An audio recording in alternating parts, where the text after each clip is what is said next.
So the best way of assessing symptom burden in patients with MPNs is really to talk to the patients. I think that is a valuable thing that we all have to do, and we have to make sure that we're not just looking at patients' blood counts, but also listening to them and trying to understand what their symptom burden is and what are the symptoms that are most problematic to them.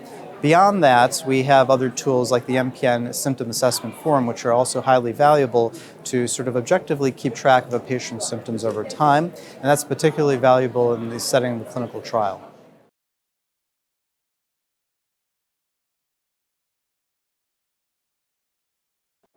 So molecular biology understanding in terms of the mutational profile of patients with MPNs has certainly been revolutionary in this field. Certainly stemming from the discovery of the JAK2 mutation all the way to now having more extensive molecular profiling of patients, what we have been able to understand is that there are certain patients who have a higher risk of progression that seems to be based on their molecular profile. And it is reasonable for us to think about transplant earlier on for those patients. As well, recent scoring systems have been developed that seem to help us prognosticate how a patient is going to do. That includes their molecular risk profile. So this has become an integral part of trying to identify what a patient's prognosis is.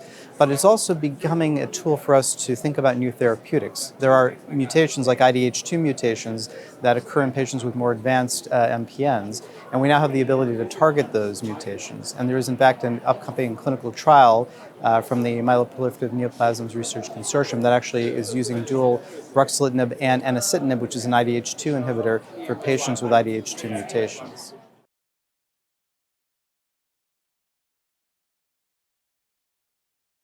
So the things we have to take into consideration when we're thinking about any therapeutic for an MPN patient are really what are the treatment goals and what are the patient's goals. If we're dealing with somebody who has myelofibrosis, who has, for example, intermediate risk disease and has anemia and has a heavy symptom burden, in the short term we know things like ruxolitinib or fedratinib can help reduce the size of the spleen and reduce the symptom burden, but none of these therapies are curative.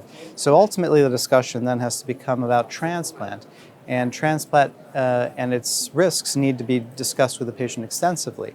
There are patients who will proceed with transplant and take the risk, and there are other patients who will say that that is not for them. So it's very important to have a frank discussion with the patient about what their goals are and what level of risk they're willing to take going forward. So if patients have anemia, on the other hand, and that is their predominant symptom, then we can think about things like erythropoietin-stimulating agents or even IMiDs like thalidomide, lenalidomide, or even pomalidomide. So again, I think the major emphasis here is that treatment needs to be tailored to what the patient's major complaint is, but also tailored to what the patient's goals are.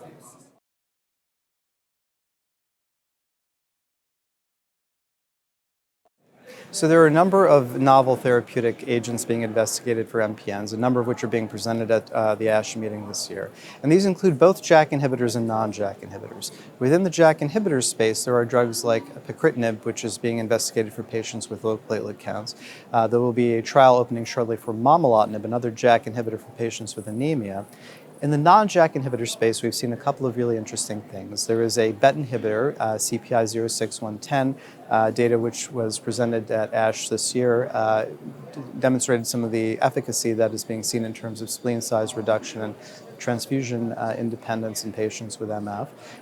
There's an LSD1 inhibitor data for which was presented at this ASH meeting, and also addition therapies to patients already on JAK inhibitors. So for example, the drug navitoclax, which is a BCL-X/BCL2 inhibitor, was presented as a combination strategy or add-on strategy to ruxolitinib. So I think we have a couple of different flavors of therapies. And again, that includes both non-JAK inhibitors as well as JAK inhibitors.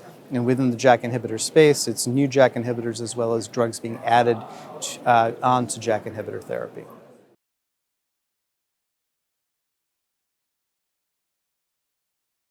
Response assessments typically are performed at certain time points if a patient is on study. That can be 3 months, 6 months, or even longer than that, 24 months or whatnot. But if we're dealing with a patient who's not on a trial and who's being observed in the clinic, it depends on when we expect response to occur or where maximal response is to occur. With ruxolitinib, we know that patients sort of get their maximal response by about 3 months' time. And so I think that it is important to realize that we shouldn't think about a patient failing a therapy too early on if we're looking too early on for a response. On the other hand, if a patient has been on a JAK inhibitor, for example, for 6 months and they still haven't obtained any type of response, clearly that patient has failed. So it's important for physicians to know when the maximal expected time to response is for a given therapy.